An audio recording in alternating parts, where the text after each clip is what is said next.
Welcome to Man Does Tech, where I solve the problems you didn't even know you had. You start by assembling the hardware. Dock your switch and run its HDMI into an HDMI to USB capture device plugged into your Mac. Make sure your HomePod Mini is on the same Wi-Fi network and running the latest software. Once the capture device appears in Mac OS as an audio/video input, you're ready to route audio. Don't waste time toggling controller audio. Get the physical connection right first so the computer can see the switch sound stream.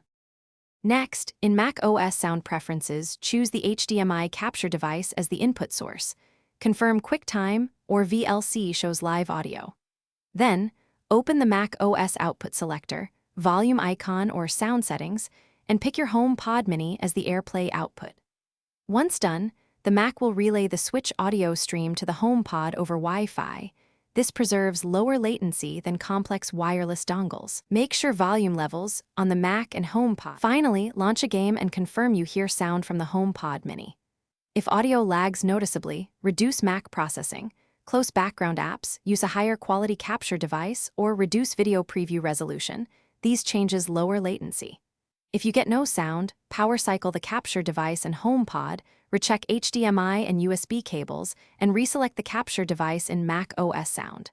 One key tip: HomePod is AirPlay only, so direct Bluetooth pairing with the switch is not supported.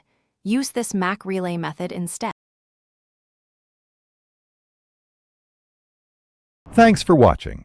If you found this helpful, don't forget to like and subscribe.